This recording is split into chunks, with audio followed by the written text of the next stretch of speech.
ಆತ್ಮೀಯ H16 news ಅರ್ಥಾತ್ ಹೇ ಸೀತಾರಾಮಗೆ ಸ್ವಾಗತ. ನಾನು ನಿಮ್ಮವ MI ಅಥವಾ ಮಲ್ಲಪ್ಪ ಜೋತಾವರ್. ಆದ್ಮೇಲೆ ಈಗ ತಾವು ದಿನ ಸುದ್ದಿಗಳನ್ನ ಅದರ ಜೊತೆಗೆ ವಿಶೇಷತೆಗಳನ್ನ ನೋಡ್ತಾ ಹೋಗಿ ವಿಶೇಷ ಈ ಮೊದಲನೇ ಸುದ್ದಿಯನ್ನು ನೋಡಿ. ಮಾಸ್ತಿನ ಸುಮಾರು ಜನ ಕಣ್ಣಲ್ಲಿ ನೋಡಿದ್ರು. ಮಾಸ್ತಿ ಜನತೆಯ ಒಂದು ಮತಗಳನ್ನು ಹಾಕಿಸ್ಕೊಂಡ್ರು. ಶಾಸಕರು ಆದ್ರು, ಸಚಿವರು ಆದ್ರು. ಹಾಗೂ ಮಾಸ್ತಿ ಒಂದು ಅಭಿವೃದ್ಧಿ ಕಡೆಗೆ ಯಾರು ಗಮನ ಕೊಡಲಿಲ್ಲ. ಬೇರೆ ಮಾಜಿ ಸಚಿವರು ಹಾಗೂ ಶಾಸಕರು ಅವರು ತೋರಿಸುವಂತ ಕೆಲಸ ಯಾವುದು ನಮ್ಮ ಮಾಸ್ತಿ ಪಂಚಾಯತಿ ಮಾಡಲಿಲ್ಲ. ಬಂಧುಗಳೇ, ಪ್ರತಿದಿನ ಕತ್ರಳ್ಳಿ ಗ್ರಾಮಸ್ಥರು ಬೆಳಗ್ಗೆಯಿಂದ ರಾತ್ರಿ ತನಕ ಮಾಸ್ತಿ ಗ್ರಾಮದಲ್ಲಿ ನೀವೆಲ್ಲ ಇರ್ತೀರಾ. ಮಾಸ್ತಿ ಒಂದು ಅಭಿವೃದ್ಧಿ ನೀವೆಲ್ಲ ನೋಡಿದ್ದೀರಾ.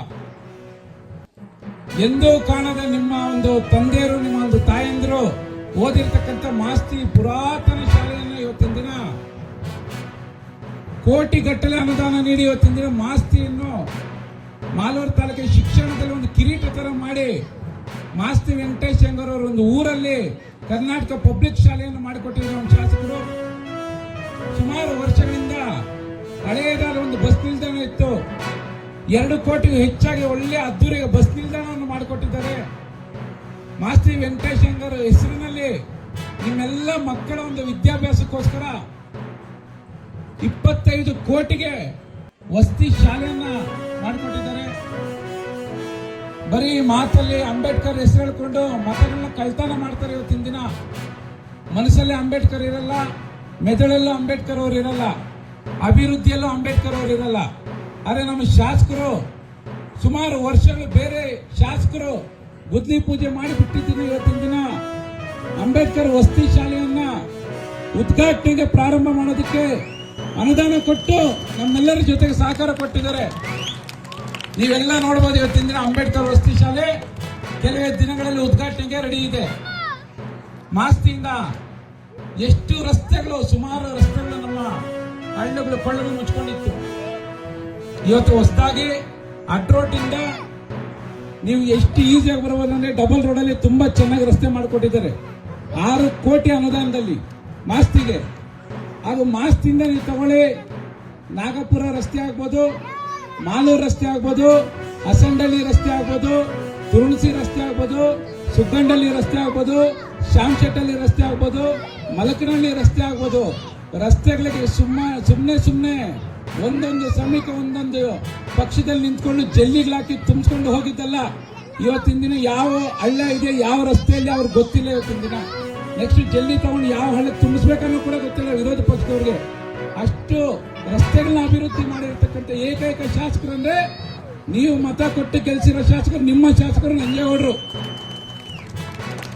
ಯಾಕೆ ಅಂತೇಳಿ ಸ್ಥಳೀಯ ಶಾಸಕರು ಹೇಳ್ತೀವಿ ಅಂತ ಹೇಳಿದ್ರೆ, ಹುಟ್ಟದಾಗಿಂದ ಇದೇ ತಾಲೂಕಲ್ಲಿ ಓಡಾಡಿ ನೋಡಿ ಕಾಂಗ್ರೆಸ್ ಪಕ್ಷ ಅಧಿಕಾರದಲ್ಲಿದ್ದಾಗ ಏನಾದ್ರಾಜ್ ಸಾಹೇಬರು ಮಾಡಿರ್ತಕ್ಕಂಥ ರಸ್ತೆಗಳನ್ನ ಮತ್ತೆ ಪುನಃ ಮಾಡಿದರೆ ನಮ್ಮ ಶಾಸಕರು ನಂಜೇಗೌಡ್ರಿ. ಬೇರೆಯವರೆಲ್ಲರೂ ಬಂದ್ರು, ನಮ್ಮ ಮತಗಳನ್ನ ಕಳ್ತನ ಮಾಡ್ಕೊಂಡ್ರು. ಹಸಿರು ಬೋರ್ಡ್ ಅಲ್ಲಿ ಶಾಸಕರಂತ ವಿಧಾನಸೌಧಕ್ಕೆ ಹೋಗೋದಕ್ಕೋಸ್ಕರ ನಮ್ಮನ್ನೆಲ್ಲ ಬಳಸ್ಕೊಂಡ್ರು. ನಮ್ಮ ಒಂದು ಅಭಿವೃದ್ಧಿ ನೋಡಿಲ್ಲ. ಈ ಸಲ ಬರಲಿ, ಅವ್ರ ಅಭಿವೃದ್ಧಿ ಹೇಳಿ. ಮಾಜಿ ಶಾಸಕರು ಯಾರೇ ಆಗ್ಬೋದು, ನಮ್ಮ ಒಂದು ಅಭಿವೃದ್ಧಿನ ನಿಮ್ಮ ಮನೆಗೆ ಪಟ್ಟಿ ಸಮೇತ ಅತಿ ಶೀಘ್ರದಲ್ಲೇ ಈ ತಿಂಗಳಲ್ಲಿ ನಿಮಗೆ ಕೊಟ್ಟು ನಿಮ್ಮನ್ನ ಒಂದು ಒಳ್ಳೆ ಕಾರ್ಯಕ್ರಮ ಮಾಡೋದಕ್ಕೆ ನಾವು ಕಾಂಗ್ರೆಸ್ ಪಕ್ಷದ ನಾವೆಲ್ಲ ಸಿದ್ಧರಾಗಿದ್ದೇವೆ.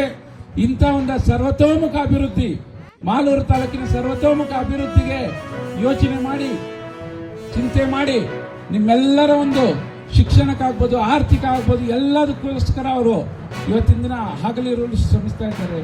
ಬೆಳಗ್ಗೆಯಿಂದ ರಾತ್ರಿ ತನಕ ನಮ್ಮ ಜೊತೆಲಿ ಇರ್ತಾರೆ. ಪ್ರತಿದಿನ ಮನೆಯಲ್ಲಿ ಸಿಗ್ತಾರೆ. ಇಂಥ ಶಾಸಕರು ನಮ್ಮ ಸ್ಥಳೀಯ ಶಾಸಕರು ಇದೆ. ಇನ್ನೇನಲ್ಲ, ಬೇರೆ ಏನಿಲ್ಲ. ಬೇರೆ ಶಾಸಕರು ಇದ್ರೆ ಇಷ್ಟು ಈಸಿಯಾಗಿ ಸಿಗೋದಿಲ್ಲ, ಇಷ್ಟು ಕೆಲಸ ಮಾಡೋದು ಇಲ್ಲ. ಎಲೆಕ್ಷನ್ ಟೈಮ್ ಬರ್ತಾರೆ. ಮೊನ್ನೆ ನೋಡಿರ್ಬೋದು, ದೋಸೆ ಸ್ಟಾರ್ಟ್ ಆಯ್ತು. ನೀವೆಲ್ಲ ತಿಂದ್ರಾ? 5 ವರ್ಷ ಇರ್ಲಿಲ್ಲ. ಇದೇ ಗ್ರಾಮದಲ್ಲಿ ಸುಮಾರು ಹೆಚ್ಚು ಕಡಿಮೆ ಆಗಿತ್ತು. ಆದ್ರೂ ಶಾಸಕರು ಯಾರ ಮೇಲೆ ಕೋಪ ಮಾಡಿಕೊಂಡಿಲ್ಲ. ನಮ್ಮ ಊರು, ನಮ್ಮ ಜನ ಮತ್ತೆ ಸರಿ ಹೋಗ್ತಾರೆ ಅಂತ ಅನ್ಕೊಂಡು 5 ವರ್ಷಕ್ಕೆ ಒಂದ್ಸಲ ಬರೋತಕ್ಕಂತ ಅಭ್ಯರ್ಥಿಗಳು ಯಾರೂ ನಂಬಬೇಡಿ. ನಿಮಗೆ ಅಭಿವೃದ್ಧಿಗೆ ಕೊರತೆ ಇಲ್ಲ. ನೀವು ಕಾಲರ್ ಎತ್ತಾಕೊಂಡು ಹೇಳ್ಬೋದು ನಮ್ಮ ಶಾಸಕರಿಂದ ಕೆಲಸ ಮಾಡಿದ್ದಾರೆ ಅಂತ ಅನ್ಕೊಂಡು ನೀವು ತಲೆ ಬಗ್ಸುವಂತ ಕೆಲಸ ಇವತ್ತಿನ ದಿನ ನಮ್ಮ ಶಾಸಕರು ಮಾಡಿಲ್ಲ. ನೀವು ಕಾಲರ್ ಎತ್ತಿ ಹೇಳ್ಬೋದು, ನೀವು ನಮ್ಮ ಎಮ್ಮೆಲ್ಲೆ ನಮ್ಗೆ ಸಾಕಪ್ಪ, ಏನ್ ಬೇಕಾದ್ರೆ ಮಾಡ್ಕೋತೀವಂತ. ಅಂತ ಶಾಸಕರು ಮತ್ತೆ 2028ಕ್ಕೆ ಬೇಕಾ ಬೇಡವಾ? 2028ಕ್ಕೆ ಬರೀ ಶಾಸಕರಾಗಿದ್ದಾಗ ಸಣ್ಣ ಪಣ್ಣ ಕೆಲಸ ಮಾಡಿದ್ರು ಅಧಿಕಾರ ಇರಲಿಲ್ಲ. ಶಾಸಕರಾಗಿ ಸರ್ಕಾರ ಇದ್ದಾಗ ಇಷ್ಟು ಕೆಲಸ ಮಾಡಿದ್ದಾರೆ. ಶಾಸಕರಾಗಿ ಸಚಿವರಾಗ್ಬಿಟ್ರೆ ನಮ್ಮ ಮಾಲೂರು ತಾಲೂಕು ಯಾವ ರೀತಿ ಇರುತ್ತೆ ನೀವು ಊಹೆ ಮಾಡಿ. 2028ಕ್ಕೆ ಶಾಸಕರಾಗಿ ಸಚಿವರಾದಾಗ ನಮ್ಗೇನು ಕೊರತೆ ಇಲ್ಲ. ನಮ್ಮ ಮನೆಯಲ್ಲಿ ವಿಧಾನಸೌಧ ಇದ್ದಂಗೆ ಕೇಳಿದ ಅನುದಾನಗಳು ಬರುತ್ತೆ, ಏನ್ ಬೇಕೋ ಆಗುತ್ತೆ. ಕತ್ರಳ್ಳಿ ಗ್ರಾಮಸ್ಥರ ಪರವಾಗಿ ಶಾಸಕರನ್ನ ನಾನು ಕಳಕಳಿ ಮನವಿ ಮಾಡ್ತಾ ಇದ್ದೀನಿ. ಈ ಸಾರಿ ನಮಗೆ ಒಂದು ಐಮ್ಯಾಕ್ಸ್ ಲೈಟ್ ಕತ್ರಳ್ಳಿ ಗ್ರಾಮಕ್ಕೆ, ಒಂದು ವಾಟರ್ ಫಿಲ್ಟರ್, ಇವೆರಡನ್ನ ದಯವಿಟ್ಟು ನೀವು ಕೊಟ್ಟಿದ್ದಾರೆ. ನಮ್ಮೆಲ್ಲ ಗ್ರಾಮಸ್ಥರು ಮನೆ ಮನೆಗೂ ನಿಮ್ಮ ಜೊತೆಲಿ ಇರ್ತಾರೆ. ನಾವು ಈ 2 ಕಾಮಗಾರಿ 2 ಕೆಲಸಗಳು ಮಾಡಿಕೊಡಿ ಅಂತ ನಾನು ಕತ್ರಳ್ಳಿ ಗ್ರಾಮಸ್ಥರ ಪರವಾಗಿ ತಮ್ಮಲ್ಲಿ ಕಳಕಳಿ ಮನವಿ ಮಾಡ್ತಾ ಇದ್ದೀನಿ. ಈ ಒಂದು ಕಾರ್ಯಕ್ರಮವನ್ನ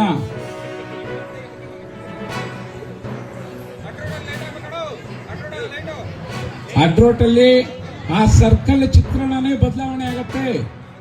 ಅಡ್ರೋಟಲ್ಲಿ ಗಂಗಾರಾಯಪಳ್ಳಿ ಗ್ರಾಮಕ್ಕೆ ಬಂದಿರ್ತಕ್ಕಂಥದ್ದು ಇಲ್ಲಿ ಒಂದು ಫ್ರಿಡ್ಜಿನ ಒಂದು ಕಾಮಗಾರಿ ಅಡಿಗಳನ್ನು ಮಾಡಲಿಕ್ಕೆ ಗಂಗಾರಾಯಪಳ್ಳಿ ಗ್ರಾಮಕ್ಕೆ ಬಂದಿದ್ವಿ. ಯಾಕಂದ್ರೆ ಬಹಳಷ್ಟು ಹೊಲಗಳಿಗೆ ಹೋಗ್ತಕ್ಕಂಥ ಆ ಒಂದು ಫ್ರಿಡ್ಜ್ ಆಗಿರೋದ್ರಿಂದ ರೈತರಿಗೆ ಅನುಕೂಲ ಆಗ್ತದೆ ಅಂತಕ್ಕಂಥದ್ದನ್ನ ಇವತ್ತು ನಮ್ಮ ಎಲ್ಲ ಹಿರಿಯರಿಂದ ಆ ಕಾಮಗಾರಿಗಳನ್ನ 70 ಲಕ್ಷ ರೂಪಾಯಿ ವೆಚ್ಚದಲ್ಲಿ ತೆಗೆದುಕೊಂಡಿದ್ದೀವಿ.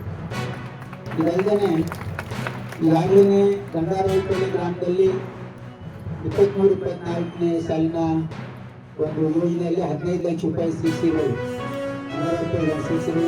ಈಗಾಗಲೇ ಕಾಮಗಾರಿ ಮುಗಿದಿದೆ. ಮತ್ತು ಗಂಗಾರಾಯಪಳ್ಳಿ ಗ್ರಾಮದಲ್ಲಿ ಇಲ್ಲಿ ಸರ್ಕಾರಿ ಹಿರಿಯ ಪ್ರಾಥಮಿಕ ಶಾಲೆ 4 ಕೋಣೆಗಳನ್ನ 58 ಲಕ್ಷದಲ್ಲಿ ಈಗಾಗಲೇ ಕೆಲಸ ನಡೀತಾ ಇದೆ. 4 ಕೋಣೆಗಳು ಜೊತೆಗೆ ಗಂಗಾರಾಯಪಳ್ಳಿ ಗ್ರಾಮದಲ್ಲಿ ಹನುಮಾನ್ ದೇವಸ್ಥಾನ ಅಭಿವೃದ್ಧಿಗೆ 5 ಲಕ್ಷ ಕೊಟ್ಟಿದೆ. ಅದಾಗಿರುತ್ತೆ ಸ್ಟಾರ್ಟ್ ಆಗ್ಬೋದು. ಆಮೇಲೆ ಗಂಗಾರಾಯಪಳ್ಳಿ ಗ್ರಾಮದಿಂದ ಸಭಾಸ್ಪುರ ರಸ್ತೆ ಅದು ರಿಪೇರಿ ವರ್ಕ್ ಆಗಿದೆ. ನಮ್ಮ ಪರಿಸ್ಥಿತಿ ಕಲಬುರಗಿ ಜಿಲ್ಲೆದು ದೇಶದೊಳಗ ರಾಜ್ಯದೊಳಗ ಅವಮಾನ ಆಗ್ತಾ ಇದೆ ಅಂತ ಇಲ್ಲಿವರೆಗೆ ಒಂದು ಮಾತು ಬಿಟ್ಟು ಮಾಡ್ತಾ ಇರಲಿಲ್ಲ. ಅವ್ರಿಗೆ ನೀವು ನಮಾಜ್ ಮಾಡ್ಲಿಕ್ಕೆ ಬಿಟ್ಟು ಹೋಗಿ ಕೊಲ್ಬೇಕು ಅಂತ ಹೇಳಿದ್ರು. ಆವಾಗ ಆಕ್ರೋಶಗದ ಈ ಕ್ಷಮಾನ ಕೇಳಕ್ತಾ ಇರಲ್ಲ, ಸಮರ್ಥನೆ ಮಾಡ್ಕೊಳಕತ್ತಾರ. ಮಲ್ಲಿಕಾರ್ಜುನ ಖರ್ಗೆ ಅವರೇ, ನೀವು ಮಾತಾಡಿದ್ದು ಒಬ್ಬರ ದೇಶದ ಪ್ರಧಾನಮಂತ್ರಿ, 140 ಕೋಟಿ ಜನಸಂಖ್ಯೆ ಇರ್ತಕ್ಕಂಥ ಭಾರತ ದೇಶದ ಒಬ್ಬ ಪ್ರತಿನಿಧಿಗೆ ನೀವು ಮಾತಾಡ್ತಾ ಇನ್ನೂ ಹೆಚ್ಚಿನ ಹೋರಾಟಗಳು, ಇನ್ನೂ ಉಗ್ರವಾದ ಹೋರಾಟ ಮಾಡಬೇಕಾಗ್ತದ. ಈ ಮೋರ್ಚಾ ಸುಮ್ಮನರು ಮಲ್ಲಿಕಾರ್ಜುನ ಖರ್ಗೆ ಅವರು ಮನೆ ಮುತ್ತಿಗೆ ಹಾಕ್ಲಿಕ್ಕೂ ಕೂಡ ಹಿಂದೆ ಮುಂದೆ ನೋಡ್ತಾ ಇಲ್ಲ. ಬೇಗ ನೀವು ಕ್ಷಮೆ ಕೇಳಬೇಕು. ಕ್ಷಮೆ ಕೇಳಿದ ಜೈನ್ ಚಕ್ರವರ್ತಿ. ಧನ್ಯವಾದಗಳು ಅಶೋಕ್ ಬಗ್ಲಿ ಅವರಿಗೆ. ಈಗ ಮನವಿ ಪತ್ರವನ್ನು ಸಲ್ಲಿಸಬೇಕಾಗಿ ವಿನಂತಿ. ಯಜೀರ್ ಬಂದಿರ ಏನ್ ಮಾಡ್ತೀರಿ?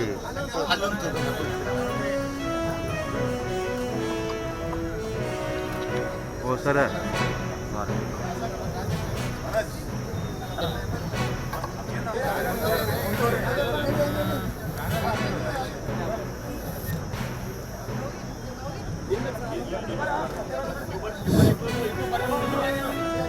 ಇಲ್ಲಿಗೆ ಮುಕ್ತಾಯಗೊಳ್ಳುತ್ತದೆ.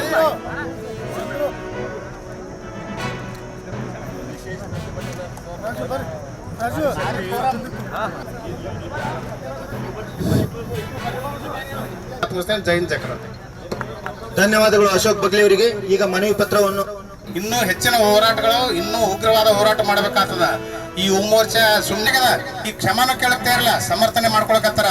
ಮಲ್ಲಿಕಾರ್ಜುನ ಖರ್ಗೆ ಅವರೇ, ನೀವು ಮಾತಾಡಿದ್ದು ಒಬ್ಬರ ದೇಶದ ಪ್ರಧಾನಮಂತ್ರಿ, 140 ಕೋಟಿ ಜನಸಂಖ್ಯೆ ಇರ್ತಕ್ಕಂಥ ಭಾರತ ದೇಶದ ಒಬ್ಬ ಪ್ರತಿನಿಧಿಗೆ ನೀವು ಮಾತಾಡ್ತಾ.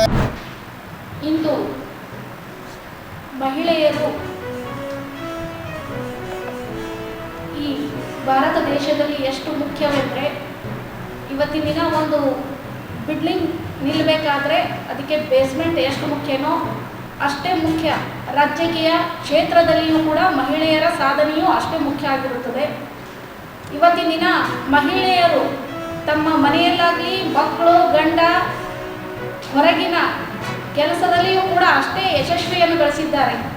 ಅದೇ ಥರ ರಾಜಕೀಯದಲ್ಲಿಯೂ ಕೂಡ ಚುನಾವಣೆ ಬಂದಾಗ ಗ್ರೌಂಡಲ್ಲಿ ಕೆಲಸ ಮಾಡೋರೇ ಮಹಿಳೆಯರು. ಯಾರು ಪುರುಷರು ಹೋಗಿ ಮನೆಗೆ ಹೋಗಿ ಓಟ್ ಕೇಳುವಂಥ ಪರಿಸ್ಥಿತಿಯಲ್ಲಿ ಇರಲ್ಲ. ಮಹಿಳೆಯರು ಪಾಂಪ್ಲೆಟ್ ಇಟ್ಕೊಂಡು ಪ್ರತಿಯೊಂದು ಮನೆಗೂ ಹಂಚಿ ನಮಗೆ ಓಟ್ ಹಾಕ್ರಿ ಅಂತ ಕೇಳೋರೆ ಮಹಿಳೆಯರಾಗಿರ್ತಾರೆ. ಹಾಗಾಗಿ ಇವತ್ತಿನ ದಿನ ಏನು ಮಹಿಳೆಯರಿಗೆ ಮೀಸಲಾತಿ ಕೊಡಬೇಕಾಗಿತ್ತು, 2003ರಲ್ಲಿ ಮಹಿಳಾ ಮೀಸಲಾತಿ 33% ಕೊಡಬೇಕಾಗಿತ್ತು. ಅದನ್ನು ತಡೆ ಹಿಡಿದು ಇವತ್ತಿನ ದಿನ ಏನು ಲಿಮಿಟೇಷನ್ಗೋಸ್ಕರ ಪ್ರದೇಶಗಳ ಮರು ವಿಂಗಡಣೆ ಮಾಡೋಗೋಸ್ಕರ ಮಹಿಳಾ ಮೀಸಲಾತಿ ತಡೆ ಹಿಡಿದಿದ್ದಾರಲ್ಲ ಕೇಂದ್ರ ಸರ್ಕಾರದವರು, ಅವರು ಕೂಡಲೇ ಮೊನ್ನೆ ಪ್ರಧಾನಿಗಳು ರಾಜೀನಾಮೆ ಕೊಡಬೇಕು, ಇಲ್ಲ ಆದರೆ ಮಹಿಳಾ ಮೀಸಲಾತಿಯನ್ನು ಕೂಡಲೇ ಜಾರಿಗೆ ತರಬೇಕು ಅಂತ ನಾನು ಕೇಳ್ತಾ ಇದ್ದೀನಿ. ಆತ್ಮೀಯ H16 ನ್ಯೂಸ್ ಅರ್ಥಾತ್ ಹೇ ಸೀತಾರಾಮಗೆ ಸ್ವಾಗತ. ನಾನು ನಿಮ್ಮ MI ಅಥವಾ ಮಲ್ಲಪ್ಪ ಜೋತಾವರ್. ಆದ್ಮೇಲೆ ಈಗ ತಾವು ದಿನ ಸುದ್ದಿಗಳನ್ನ ಅದರ ಜೊತೆಗೆ ವಿಶೇಷತೆಗಳನ್ನ ನೋಡ್ತಾ ಹೋಗಿ. ವಿಶೇಷ ಈ ಮೊದಲನೇ ಸುದ್ದಿಯನ್ನು ನೋಡಿ.